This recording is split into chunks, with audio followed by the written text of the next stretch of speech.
Okay, and there you have your basket is all tucked inside. I'm just going to give that a spin so you can see what it looks like. Got all your cute items in there. You've got some glitter on there, and everything looks great.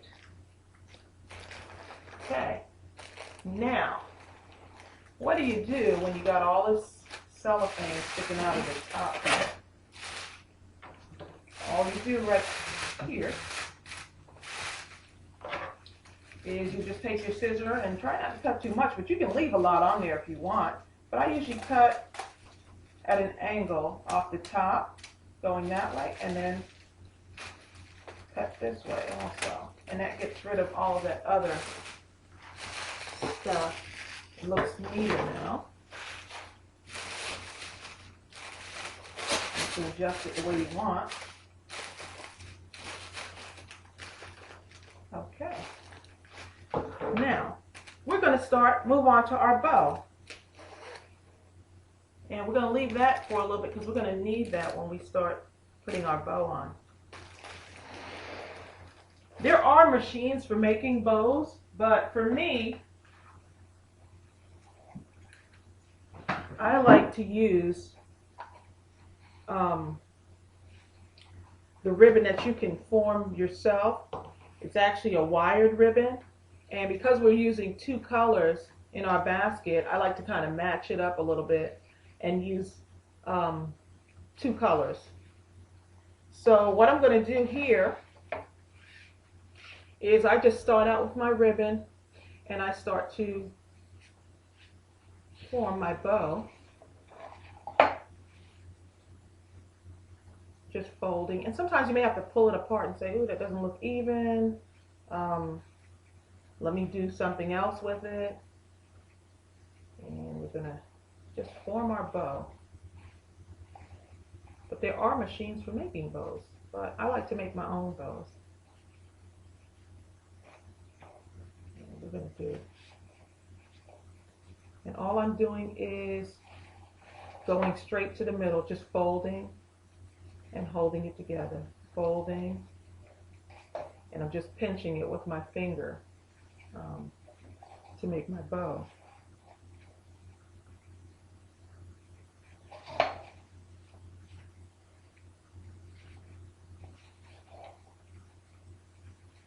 And we're almost there.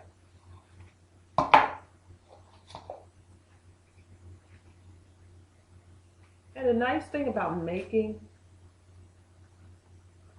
your own bow is that it just looks really great. You can make it whatever size you want. You don't have to make it small. You don't have to make it large. This basket is somewhat a larger basket. So for larger baskets, I like to make large bows.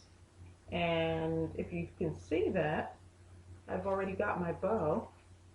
And what I do is I use the same ribbon that's on the basket, the smaller ribbon that we tied this up with. I use that to actually put my bow on. So let me show you how we're going to do this. I'll stand up for a moment so that you can see this and so that I can see. I'm still pinching the ribbon. And I'm tucking it right here at the seam, if you can see that. And I've got one piece of ribbon coming over the top. And I've got one piece of that slender ribbon coming over across the top and to meet up with the other one. So I can attach this bow to it. Very easy, and that way you don't have to use any wires or anything. I know some people like to use the wire to attach their bow, but you don't even have to do that. And then I just tie it real tight. I usually tie a knot. And you don't have to tie it too tight so that you don't break your ribbon, because you're still going to need this. Okay, so now you've got your ribbon on there. And I just kind of like to fix it up a little bit to make it look good. Let's turn this around. And then I'm going to turn it around to show you what it looks like. And a nice thing about the wired ribbon is that you can shape it into your own. That's why I like using the wired ribbon. You can shape it the way you want once the ribbon is attached. And all I'm doing is I'm just, instead of having a flat ribbon, I want to kind of give it a poof on it. I'll show you in a moment once I turn the basket around.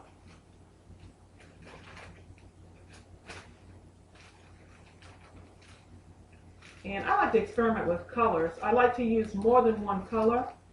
Sometimes I like to use two colors basically. And I don't know why I came up with the scheme of the blue and the burgundy, but guess what? It works. And I'm going to turn this around so I can show you what the ribbon looks like now that I have kind of poofed it out a little bit. And this is what the ribbon looks like. So we're just about finished with our basket, but I am going to do another smaller ribbon to fit right on the inside of this basket. And let me show you what I'm going to do. I've got another wired ribbon, and it's a little bit lighter, it's sheer, and I'm going to mix it in with this ribbon since I'm going to do two parts, but I'm going to make this one smaller. And I'm just going to form it with my hand, shaping it the same way I did the other one, the blue ribbon.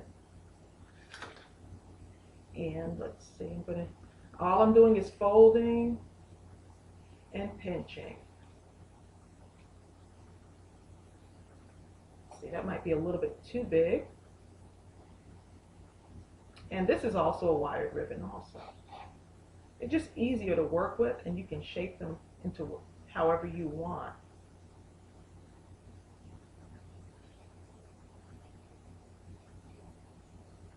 Right? Just give it a little bit more, and then I'm going to cut it. I'm just leaving a little bit out just so that I'll have a little bit more room to work with in case I need to reshape it. And sometimes you may have to reshape your ribbon until it works for you, but that's okay. That's a nice thing about making your own basket. And then I'm going to take this and I am going to attach it using that same long ribbon. And later on we're going to cut this off, or we might even swirl it. Maybe we'll swirl it. I'll show you how to do that. And I'm just going to put